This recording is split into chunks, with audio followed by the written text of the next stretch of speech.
So someone don't let me forget that we are live on YouTube. Otherwise, when we finish, we could have hot mic moment, which would make for a fun ending to a YouTube live. So we are. Someone don't let me forget that we are there live. There we on go. YouTube. We are super. Otherwise, when we finish, we could have hot mic moment. No, which would make for a fun ending to a YouTube live. Let's end. So we are. Someone don't let me forget that we are. There, we'll stop that. We'll go up here. We'll go back up to PowerPoint. We'll view this and we'll get started here. So here we go. Oh, that's not what I wanted, for crying out loud. We want slideshow. There we go. I think we are finally, here we go. We are talking about building your tribe today, and we're going to talk about really how does one become an actual influencer. Okay, and let me just set my clock here so I can watch the clock to make sure that we don't rock too long. Ryan, I'm going to ask you to help me mute folks if you can. Okay, let's see. You've got chat here. Okay, here we go. If we mute you, you can definitely ask questions. You can unmute yourself. We're just doing this to help with recording and sound quality. Yeah, absolutely. Thanks, Ryan. So we're going to be talking about building your tribe, the ultimate guide to becoming a brand influencer. And that word is really tossed around quite a bit in today's marketplace. And so we're going to really talk a little bit about how this is the age of influencers. And as a speaker, when I'm around at various groups around the world, which I'm super excited to get back on the road, one of the first questions I always ask is, who's the most powerful woman in the world? I get the same resounding answer wherever I go, Oprah Winfrey. I then go into, and my joke is, what does Oprah sell? And it usually takes the audience about 10 or 15 minutes to come up with the answer. At the end of the day, it's her influence. So when you couple that with who is the most powerful woman in the world and what does she actually sell? Influence. Influence really is something that all of us as business owners and or entrepreneurs, or I guess it's kind of the same, we need to really pay close attention to this. So anybody can now build an audience to become an influencer, especially given about social media inside of the internet. The beauty of the internet is that it allows people to find others just like them. And that's really the key of becoming an influencer, is to find a group of people that feel the same way about a certain topic that you do. And you then have an opinion that moves them to take some sort of action. So how can you stand out from the crowd? So today you're going to discover the what, the why, and the how of actually becoming an influencer. So let's start. What's an influencer, right? An influencer is somebody who has a following and is able to influencing that following to do specific things. Now, in my opinion, I can tell you that there are about 95 slides in this PowerPoint deck as we go through it. And in my opinion, this one slide is the most important slide of the entire deck. Complicate things. We live in the new world, so swipe if it's possible. Ryan, are you getting that? Okay, awesome. So this is probably, if not the most important slide in the entire deck. So if you want to take pictures of it, you're more than welcome. I'll hang on it for one more second. If you want to screenshot it, if you're on a Mac, it's Command-Shift-4. I have no idea what it is on a PC other than getting in your car and driving to a Mac store and jumping on board the Mac train, right? So there are three main types of influencers in the world. We call them we break them really down into one of these three categories. Mega influencers. These are celebrities with millions of followers. You all know them. You got your Tony Robbins, your Damon John, your Gary Vaynerchuk, Mr. Beast on YouTube, top influencer on YouTube. The celebrities really. And if you're on a TV show or in movies, I happen to come from the film world. I can tell you that a lot of these mega influencers actually write into their contracts specific things that help them collaborate with brands. So I've worked on and produced movies where we had to allow a specific actor to wear a specific type of shirt with a specific logo on it. I won't say which company it was, but it's a swoosh, just do it, right? So there are all kinds of things that mega influencers can influence. Then we've got a step down, which is a macro influencer. And a macro influencer are just folks who, while they're not exactly a household name celebrity, they've still built up a really big, large online following. Okay. I would probably put like, well, I won't. Yeah. Okay. Then we have, I was going to give my own dissertation here. So then we have some micro influencers, and micro influencers are normal folks who have just built up an audience in a specific niche and are known for their knowledge and or their expertise, right? So we've got Stu on here. Stu is a micro, he's probably a micro/macro influencer. He runs a really powerful keto group. So if you are in the keto space and you are on the keto diet or live the keto lifestyle, you probably at some point have run across Stuart, right? Now I just know him as Stu, so this whole Stuart thing looks a little formal, but he's on the call with us today. He runs a massively, wildly successful Facebook group. He is an influencer in that space. Okay, so he's not known for tide pool fishing in waterfalls, right? He's known in the keto space niche. He's not known for an association of locksmiths. He's known in the keto space. So he has built an audience that's very specific niche, and he's known for that knowledge and expertise. Okay, now we've got tons of different platforms for influencers. Number one, blogs, right? If you don't have a blog, I'm going to recommend that you look into becoming a blogger. And if you need to start with a guest blog where you're writing posts for other folks, you can do that. And then you can move into running your own blog.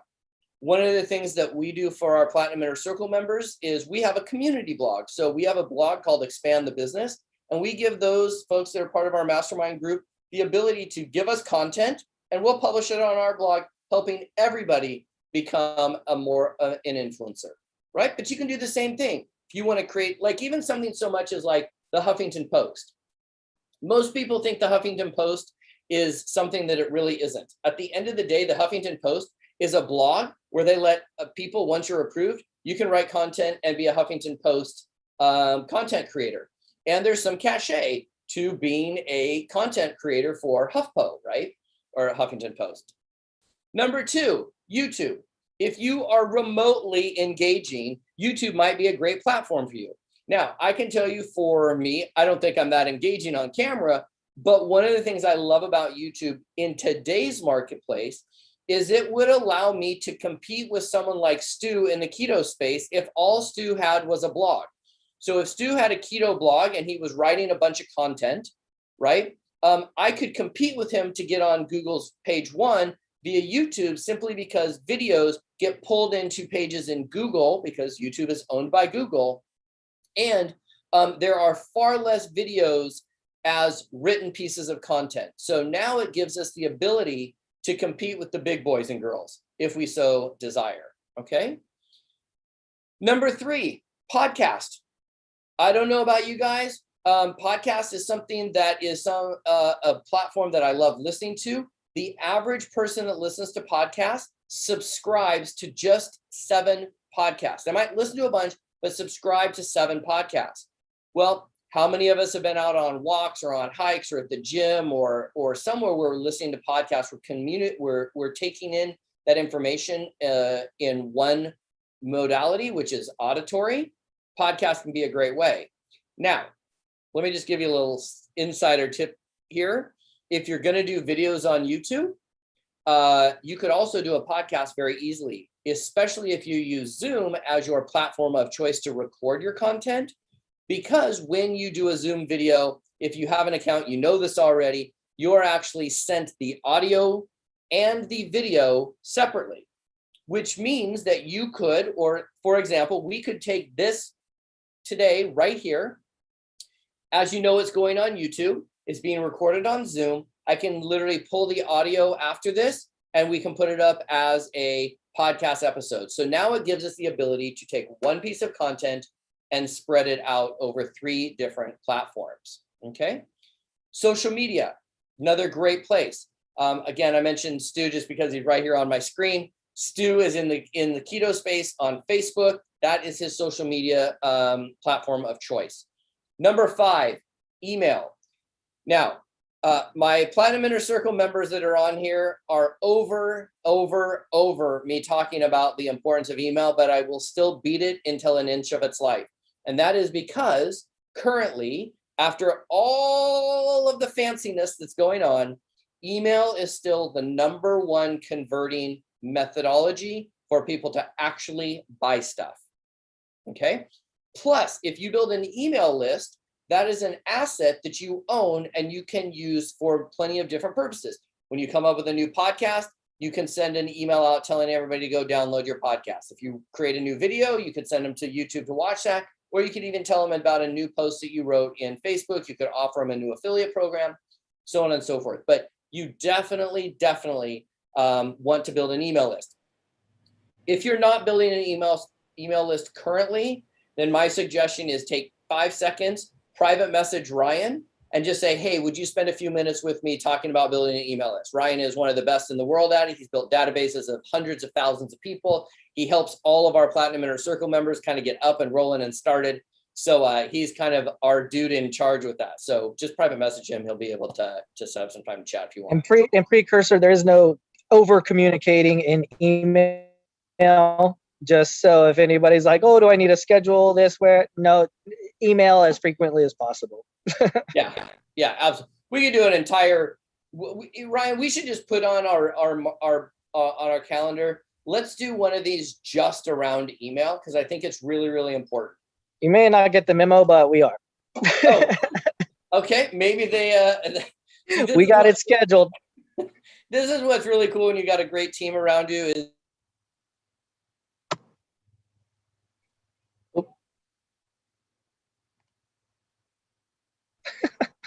thank you for unmuting me. Yes, we apparently have it on the calendar, so stay tuned. So if you can build a substantial following on any of these platforms, you can become an influencer that brands and companies actually want to work with. Okay, so some influencers have a very broad audience, others speak to a very small niche group. Me personally, I don't know if you want to call me an influencer. I tend to have a wide, broad audience, only because as a speaker, I've spoken in front of so many different audiences that as a kind of generalized business coach, I have a very particular way of business coaching and consulting. And that seems to attract entrepreneurs and business owners that are really committed to producing extraordinary results. I'm not a guy that you want to call in to grow your business 5% or 10% a year. I'm not the guy there. I can give you tons of coaches and places out there, 5-10% a year. People are super happy with that. Awesome. Somebody committed to growing 100% a year or wants hyper growth. I'm kind of the dude, right? Ryan's kind of part of that team as well. So let's talk about some benefits of being an influencer. Number 1, building your reputation. If you can consistently provide your audience with your expertise and your knowledge, you develop a reputation as the go-to person in your industry. Great example of this. I have a client that is a real estate investor out of Houston, Texas, and we literally sat down and architected his entire influencer campaign from not knowing nobody even knowing who he was in Houston, Texas, to now he is part of a partnership in Houston that if you are in the real estate space, you cannot escape these guys. They've got Facebook groups, they do live events, they do videos, they do auditory, they just launched a book, they have everything, they are everywhere all the time, all for the sole reason so that when somebody is trying to sell a house, they want first crack at it. They run a mastermind, they process how it's all about building those reputations, right? It's a great way to attract new clients. If you become known as the keto dude, or you become known as the woman who can help other women release weight faster than anybody else, or more healthy than anybody else, or that you can help people have a limitless lifestyle, right? I know Terry's on here. She's an influencer in that space as well. So it helps you attract new clients. The more your reputation grows, the more people are going to want to work with you. Now, that also has a really good effect of having a lot of people may not want to work with you. There are lots of folks that I'm not the right guy for. And I totally accept that. I'm kind of loud. I'm kind of obnoxious. I get kind of hyper. I get super excited. And that's really appealing to some folks. And other folks are like, okay, you're too much. And I get it, right? But it allows you to attract some new clients. It allows you to connect with other people. You can authentically connect with a large number of people. And here's what I can tell you is that having a podcast will get you on more podcasts. Having a YouTube channel will get you invited to be on more shows. Doing a blog will give you the opportunity to be interviewed by other bloggers. Here's what I can just say. It's sort of the same way that speakers hang out with other speakers. Influencers hang out with other influencers. It's just how the world works, okay? So it does take a significant amount of work, but it definitely pays off long run. I was joking with a buddy of mine out in Australia just this morning, and he and I were talking about marketing for a live event. And he and I are both currently inviting people to join us for an event, right? Ours is July 10th and 11th. I can't remember his is end of July. And he is spending a tremendous amount of money on advertising just to get people to his event. We have never spent $1 so far really on advertising to have people come to our events. And when you really look at what's the difference between my friend and I have a pretty decent Facebook following. I've got a pretty decent reputation. I've got a few followers on YouTube. I've got a pretty decent email list. He doesn't want to spend any effort in doing any of that. So he has the opportunity to pay for that. And that's okay. But it definitely pays off in the long run. So let's go through these 9 steps, okay? 9 steps. Number 1, we got to choose a niche. We have to choose a niche. You'll probably have the more specific your niche is, probably the better off you are, depending, right? If you are an affiliate marketer, you probably don't want to promote a program that sells lamps, shirts, and dog grooming, right? But if you're someone like Stu who has a keto Facebook group, and he could sell recipes, he could sell food, he could sell books, he could sell exercise equipment, he could sell courses, he could sell all of that stuff because he's got that very somewhat specific niche, okay? There are people that focus in network marketing, helping other network marketers make more money, helping other YouTubers make more money, helping veterinarian offices increase the dollar per critter that comes through the door, okay? Just some examples. So you ask start with this. What are you good at? What do you like to do, right? I cannot tell you how many times we have people that start our program or start our mastermind, and they're in a business. And as soon as I start scratching the surface, we realize that they're in a business that they might not be that good at, and they certainly don't like. So we want to be able to switch that to where something that you're good at and something that you like to do. Now, this, in my opinion, again, for me personally, I believe that the only thing that people buy are solutions. I'm thirsty, I need a drink. I'm naked, I need clothes. I'm tired, I need a bed. I have no place to stay tonight. It's dark in here, I need a lamp. I don't know how to get into my door, I need a key. When you can dial in what your audience's problem is, and you simply solve that problem, the game's over. The game is over. If Stu teaches people how to get through all of the hangups that people have had with keto, because we all know people think it's a diet, it goes up and down. There's so many misconceptions about it. There's so many different things. Oh, you just eating bacon fat all day and you somehow lose weight. Like, that can't be real, right? Because I heard in 8th grade that you got to eat your vegetables, right? He's got to be able to solve that problem, okay? Terry needs to be able to solve the problem of people that join her in her business. They want to feel good from the inside out, but they also want to make some money. They want to crack open that elusive freedom or that lifestyle, okay? So what value can you bring to the table? What do you bring to the table? What can you offer that no one else does? I'm not a huge believer that you have to be so unique that only you can do it. But I do think you do have to have kind of a unique spin.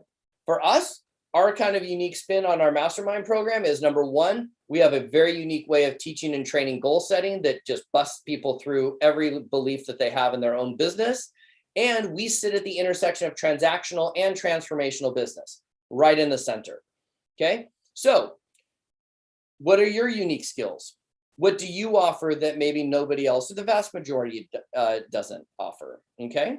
Now, your goal is to find a niche that's broad enough that many people will care, but narrow enough that you can stand out. Okay. It may be helpful to do some research before finalizing this. I like to do these niches with our clients. And one of the first things I do is I go to Google. I go to the Google machine and I try to see if we can find a tribe that already exists for somebody else. Because if we can find a tribe that somebody else has, I know that we can participate in that marketplace, right? So, and again, I'm just using Stu because he's sitting here right here in the center of my screen. But I know that Stu's Facebook group, Stu, I think you're at what, 80,000 people in your Facebook group? 78,000 as we speak. 78,000 people in his Facebook group. I know there's a market for people that want to learn about keto and the keto lifestyle. So because I could go on Facebook and find some groups on that, or go Google that, it'd be a pretty easy one. I would compete with Stu. I wouldn't because it's Stu, but if I was in that space, I would know that there's at least a tribe of people that like that topic, right? And by the way, there are topics like everything. Like I'm part of, please don't laugh, but I love Disneyland and flamingos.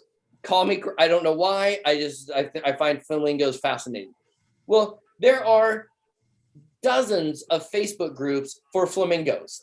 The people that love flamingos, cartoon flamingos, live flamingos, conservation of flamingos, all kinds of flamingo stuff. Same with Disneyland. There are people that are only into Disney World. There are only people that are into Disneyland. There are people that are only into Haunted Mansion in Disneyland. You can find all of this stuff on the Google machine. Now we just have to define it. We have to define the audience, right? Knowing the audience is going to allow you to create content that they perceive is valuable to them, right? I'm always a guy that always tries to give more value than people expect. Everything else works itself out. Okay, so here's a couple of questions that you can ask yourself about your own audience as you come through these. Okay, what's their age range, right?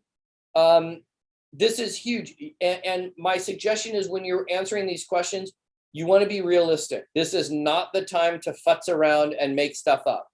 Okay, what's their age range? Right? You are not going to find a group of 17-year-olds that are interested in the Atari 2600 and the game of Pong. Maybe you will, I don't know. Now, guys my age that are 50 years old that grew up on oh my God, I can't believe I just said I was 50. But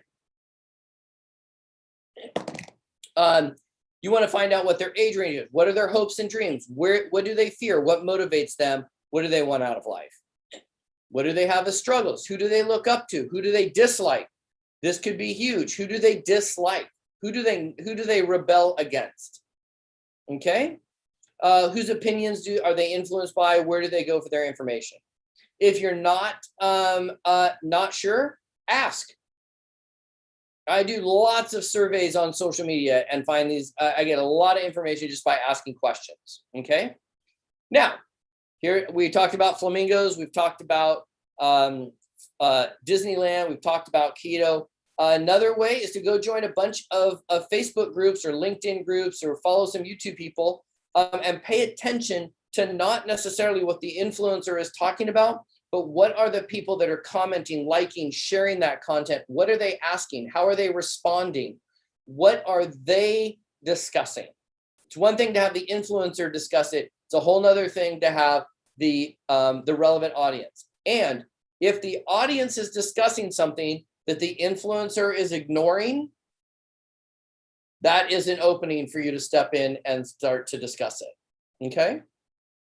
You may be tempted to skip that step, but if you don't already know your audience, it's so important that you do that step. It's so important.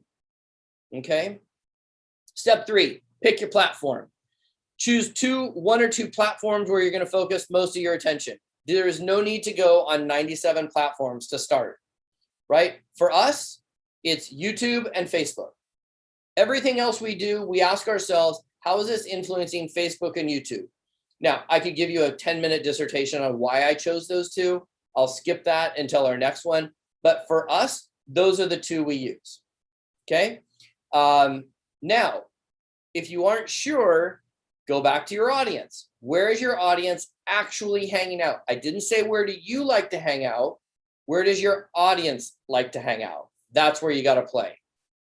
And what other platforms do the other influencers that you're competing with essentially, where do they play? Okay.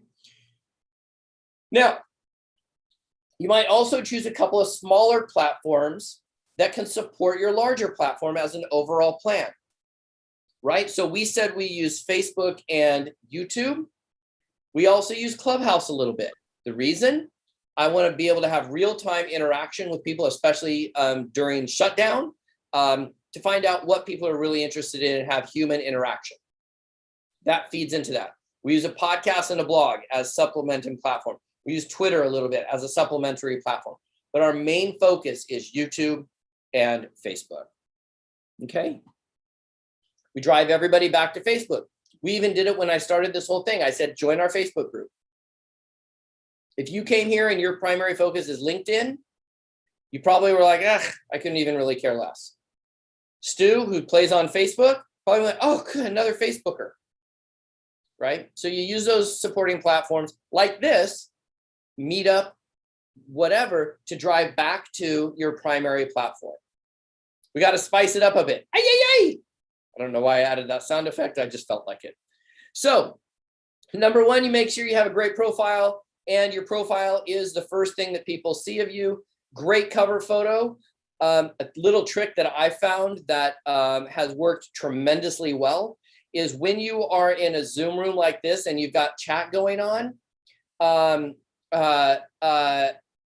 if you have a chat going on and people say nice things about you by name. So let's say Sue wrote in the chat, oh my gosh, Casey, that was brilliant. What I do at the end of a Zoom is I go back through the chat and I screenshot all the little things that people said nice things about me when they mentioned my name, send them over to a graphics person. And now on my profile on Facebook, if you were to go there, you will see that the banner is just a bunch of people saying nice crap about me on Zoom. I mean, nice, brilliant things about me on Zoom. Okay. So just one little idea. You want to have a business account. Almost everybody has a business account on something. Create a compelling bio. This is going to tell people why they should listen to you. Why should they care about your opinions on movies? Right? And think about this, you guys. Even just movie reviews, just as a movie producer, an ex-movie producer, I had to rely on what those guys and gals would say about our movie because they influenced millions of dollars going to the box office or not. Ryan has like 37 kids. So if there's a reviewer that says, hey, don't take your kids to this, they won't, it's horrible, there's gunfights and all that jazz, it's going to influence them. And he now just took 37 tickets out of that movie theater by that one opinion. He doesn't really have 37 kids. He's got 9. Okay. If you get tagged in some of these posts because people think that you're an influencer, untag them. I untag myself in probably 5 to 6 posts a day in Facebook. Okay, because I want my profile to be clean. Now, here's something that at least in Facebook they just started. You can pin a post to the top. Okay, you can do this on Twitter, you can do this on Facebook, and you can do it on YouTube. Pin your best content to the top. So right now, I'm promoting an event. July 10th and 11th. That invite is the pinned comment on my profile on Facebook. Why? Because I know that when somebody checks me out to see whether or not they even want to become friends with me on Facebook, that's the first post that they're going to see. Okay. How do you untag? Ellen, it's a great question. All you do is go to the 3 little dots on the post, click it, and just say remove tag. Super easy. Super, super easy. Okay? Take advantage of any of the special whiz-bang things that each social media deal has to offer. Okay, next up, and again, this is one that I don't know how to overemphasize. Influencers do things by design. It's not random. They do it by design. So we need to start mapping out our content. Okay. Now your goal is to deliver content that is super valuable, and it also shows off your personality, right? I could have done this thing with just a slide deck and not said any words and just click through. Theoretically, some people on here are going to go, oh, that guy, I kind of get that guy or whatever. I like his shirt. I wonder why he's got those funny, goofy Disney ears in his background. Oh, I like his artwork in the background. Oh, that lamp is super cool, right? And somebody else goes, guy sounds nasally and I don't like people in glasses, so I'm out. You just got to get over it, okay? Both of them are critically important. So what makes a piece of content valuable? Does it solve a problem? Does it give them knowledge? Does it evoke an emotional response? Does it entertain them? Does it make their life better in some way? Right? Like I put up a post yesterday of a picture of a purse, and I can't even remember what it said, but it was something like, when in doubt, or if you're having a bad day, put some cheese on this and bake it or something. Goofy little entertaining thing. Makes their life better in some way. Quotes, hacks, like if you got a simple hack to make something easier or faster, that's where TikTok is great. Makes their life better in some way. Okay. Let's hear. Best influencers also share content created by other people. So if Terry creates a great piece of content, I could share that onto my wall. If Stu does, I could share it on. If Sue does, I could share it on. Okay. Personally, I tend to share stuff to my profiles from my customers. So from our mastermind clients, those are the people who I'm more likely to share than just some rando off the street. Okay. Now, I think this is a pretty good philosophy, especially to start when you are first just getting started and you're not really quite sure. It's called the 5-3-2 principle. Okay, here it is. For every 10 posts, 5 of them are created by somebody else, 3 are ones that you created, and 2 are about you or about your service in a way that's not obnoxious. Okay, so that's just kind of a very simple formula here. Now, if you don't know what to talk about or what content to come up with, there are a couple of different strategies that we can use to do that. Number one, go to Google, and then here's the kicker. Go to Google, but then scroll to the bottom and look at what other relevant phrases are at the bottom of the page. That is Google telling you what other people are actually typing into Google. Okay. Answerthepublic.com is another great tool for creating content ideas. You can go in there, it's super easy to use, it's free, and it's a great place to come up with content ideas. Number 3, Quora is also another place for you to go generate ideas. One thing I like doing is using Google Images. So I'll go to Google Images and I'll type in business viral Facebook post. Right? So I'm looking for those things that are already going viral, and then I can use them to get ideas. Okay. Number 6 is publishing your content. And this has become so easy that you can literally sit down and schedule a month or 2's worth of content in one sitting. Every social media platform that I know of, short of well, maybe Twitter to some extent doesn't have this, but everybody else has a social media scheduling tool right inside its platform. Okay. So if you don't like their tool, there's a couple of outside tools you can use. There's Buffer, Hootsuite, CoSchedule, Sprout Social. We're just about to start using CoSchedule. because we've got to take one piece of content and we're going to schedule it across a bunch of different platforms.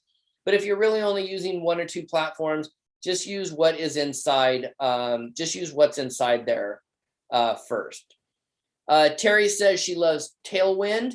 I've never heard of Tailwind, and Terry's a super smart influencer, so I'd absolutely listen to her. So with her, I would go look up Tailwind. So Terry, if you got a link for Tailwind, throw it in there. I've never heard of it, and I'll definitely go check it out for sure. Okay, each of your posts needs to be optimized for the channel in which it is being published. Gary Vaynerchuk talks a lot about this, right? So when I do a Facebook post, I'll do it on Facebook.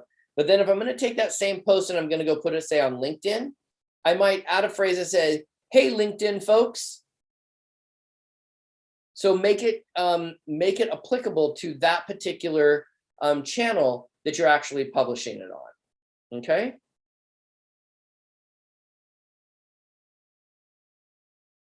Okay. Make sure it's mobile optimized as well. Most of it already is. Depending on your platform, you might want to hashtag it. Hashtags are just an easy way for people to search for that content. So if I wanted to do like on YouTube, I use a search term hashtag expand the business. In Facebook, hashtag expand the business. Instagram, hashtag expand the business. If you were to go search hashtag expand the business, you're pretty much just going to see my stuff.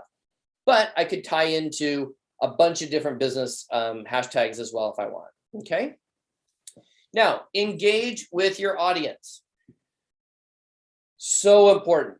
So important that we are engaging with your audience. It allows you to build those relationships with that audience. Number one, if you don't engage with them, you're going to seem cold, distant, and kind of aloof, right?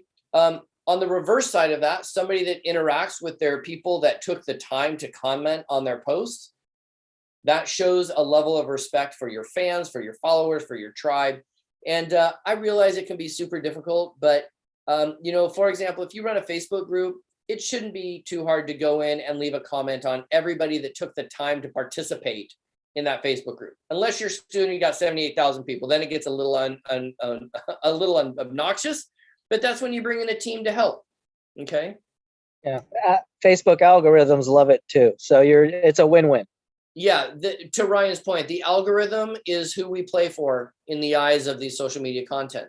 And that's just the amount of people that see our content, right? So, for example, easy way to do it in Facebook, for example, is start scoring yourself. Like, this is very easy to see. The more engagement you have, the more Facebook is going to show your content to other people. Okay, so here's how, if you are just getting started with this, here's the easy way to do it. When we finish here, go back the last week of posts on your Facebook page and give yourself a score. Each post gets a score, okay?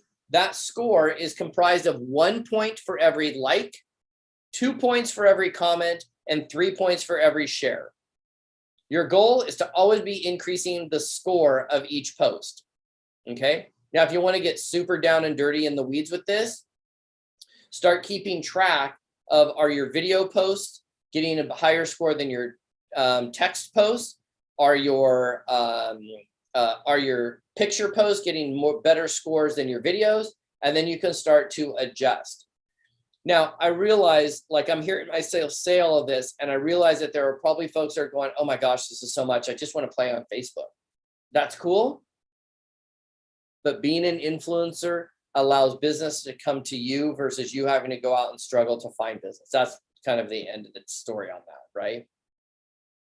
The other thing is, when people leave comments, listen to what they are saying. They are taking the time out of their day to give a comment to you. They are giving you valuable feedback. For example, it happened just here, just 2 seconds ago, right? Terry gave a comment in the chat about Tailwind. Now, because I know Terry and I know she's an influencer and I know that she values content and she really brings value to the table, it was really easy for me to not even blink and say, Terry, throw a link in here, tell us about it, because I don't know anything about it. If somebody put that in chat that I had no knowledge of who they were, knew nothing about them, had no interaction with them, I would have probably just skipped it. That's the difference, because now not only does Terry get some social media play, but she's also an influencer, and that's how she adds value. You'll notice that she's adding value just here in the conversation, that because that's just quite frankly part of who she actually is. Okay. Takes time to respond and have meaningful conversations, but it's worth it. So you guys, I'm going to share with you a kind of a super ninja hack trick here that will increase your engagement like crazy. It will actually triple it. It will trick the algorithms into showing your content to more and more people. And this will go really fast if you do this. Here it is. When somebody leaves a comment on your post, answer each of them back. However, when you answer them back, answer them with a question. Okay, answer them with a question. When you answer them with a question, what do? They have to come back and respond. Then you answer that with a question. They come back and respond. You answer that with a question. Now you've got an engaging piece of content. The algorithm loves it, and they're going to show your content to more and more people, and you're not going to come off like a tool. Right? Step 8. Now we've done all this work. We put all this in. Now we have to actually analyze our results. Especially important if you want to work with brands. Okay, if you want to be sponsored by, I don't know, iPhone, or like my glasses case is made by Prada, right? So if I was really trying to get sponsored by Prada or have them give me money or sponsor my channel, I'd go, hey, you guys go check out this Prada sunglass case. It's awesome, and tell you all about it, give you a link to it, and tag the owners of it. Brands want to do business with people that have large audiences. Okay, you will get more treats, if you will, the bigger your influence is. Okay, every platform offers analytics of some kind that you can use to evaluate your progress. Now, if you go back to scoring your post like that, do it for a week. See what your average score is, and then play the game to see what you can do on your posting to get a higher score. And by the way, just as a side note, because I hope somebody asks, but my super nerds will ask this, so let me help the super nerds out. If you're scoring your post and Ryan leaves a comment on your post, that's 2 points. If you go back and leave a comment and ask Ryan, Casey said you have 39 kids. Is that really true? And he comes back and says, no, he was an idiot. I've only got 12. That both of his comments count in that score, but yours does not. Okay, so take your own score out of that. Okay. Now, in terms of analytics, right? And Ryan is probably one of the best in the world at analytics. I mean, Ryan literally videotapes himself having calls so he can go back and analyze what does well. He's written blog posts and websites and sales letters. I mean, the guy can write a sales letter that you'll buy stuff and you don't even know what you're buying by the end of the time, right? Because he analyzes what people are asking for and that conversation and adding that value. And he's able to, because of testing and analyzing and testing and analyze, he can come down to what is going to really trigger somebody to take a response. Log in here, check this out, comment here, whatever. Okay. But if you're blogging, how many people are visiting? Podcasting, how many downloads per episode are you getting? And which episodes are getting the most downloads? If you do a podcast and you're a business coach like I am, and you're doing all these content pieces, and then all of a sudden you do a podcast on cryptocurrency and it goes 10 times the number of downloads, well then, hey, you know what? You might want to add in a layer of crypto at some point. Okay. YouTube subscriber growth, which gets the most views, how long are people watching each video, so on and so forth. Social media, which gets the most likes, comments, and shares. That goes back to our scoring concept, right? The way that this really works is by how many people are commenting on your post. If you are posting post after post after post after post and nobody is commenting, gang, you got to change it up a bit. You got to change it up a bit, because what's happening is you're not being shown to anybody. And because you're not being shown to anybody, your work is going unseen, right? It's also why I'm going to advise you all to get to 5,000 friends on Facebook. we go to 5,000 friends on Facebook, and then every 6 months or every quarter, every 3 to 6 months, I run a report and I unfriend anybody that doesn't respond or interact with my Facebook profile in the previous 6 months. And the reason is I'm always looking to add those people that are really engaging. If they're not engaging and they don't want to play and have conversations, probably not going to be a good fit. Okay. So that's just one other thing you can do. Now, step 9 is when you actually hit that pinnacle, when brands, and when I say brands, understand that yes, there are big brands available to you, but also there are little startups that are looking to have people help promote their social media tool or their affiliate program or an event, right? We're reaching out right now to people that are influencers. If they have a little bit of a list, we're reaching out and saying, hey, we have an event coming up in June or in July. We'd love to have you promote it. Right? So we're actually the collaborator to some of these smaller folks, right? Number 1, you can wait for them to reach out to you. Number 2, you could show them that you're open to collaboration by tagging them in their products, right? Again, I'm just going to use product because it's just my glasses case sitting right here. But if I was really trying to go after a product sponsorship, I'd tag them in posts. I'd talk about them in posts. I'd show off their products in their posts. That's how you show the company that you're a fan of theirs. They're much more likely to engage with you. Then you can reach out to them, whether it's an admin of a group, meetup group organizers, event planners, so on and so forth. So I didn't put a picture in here, but for our team, we have a Google Doc, and our team is constantly looking for people that we can partner with. So we have a list of all of these meetup group organizers that have meetups that meet our requirements. We've got event planners that are in our niche where we're going to reach out and ask, hey, do you want some goofball to come in and jump around and have some fun on stage? Are there other influencers that I'm friends with or that we're partners with that we can cross collaborate with? And now you have that outreach process. Okay. At the end of the day, your tribe is waiting. All of us have a tribe inside of us that want to listen to our opinions. It's just our job to go find them and give them a place to play. So here's what we've sort of covered, right? We've covered what an influencer is and the benefits of being an influencer. We talked a little bit about choosing your niche, defining your audience, picking your platform, spicing up your social media profiles, mapping out your content, publishing your content, engaging with your audience, analyzing your results, and collaborating with brands.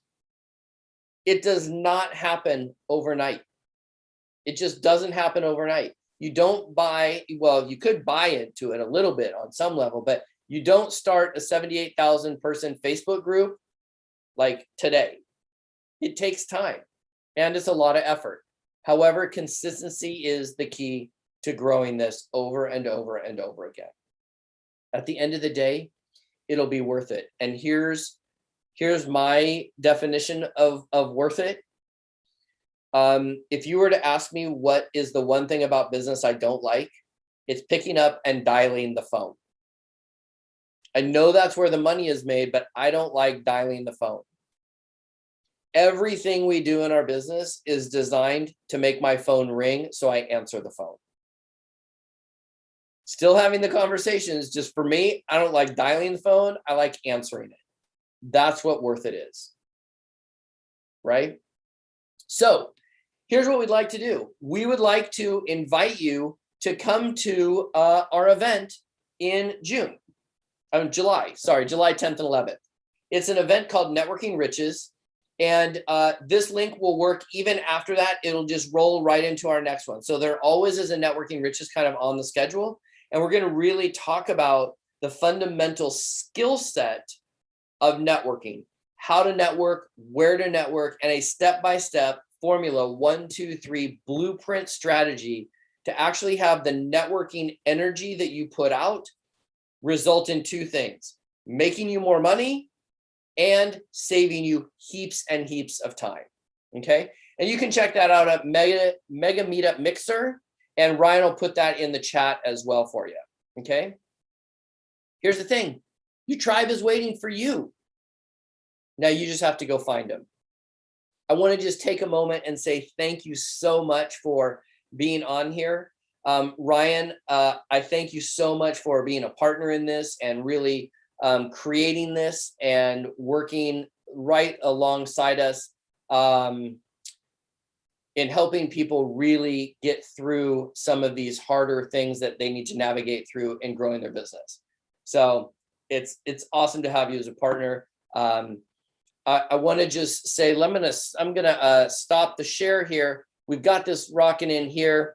I also just want to take a minute and thank many of our Platinum Inner Circle members that are in here as well. We've got Chris and Brian and Terry and Stephanie and Stu and Kathy, all part of our Platinum Inner Circle program, which is absolutely awesome. I'm biased, of course, but we'd really love to have you come join us at Networking Riches. It's fun. We get a lot of interaction, and we have a blast together. So it's a couple of days. It goes from 8 a.m. to 2 p.m. Pacific, and it's a great time. So here's what I'm going to do. I am going to attempt to turn us off of YouTube, and I'm going to stick around so we can answer any questions that you guys have. So for those of you on YouTube, have an amazing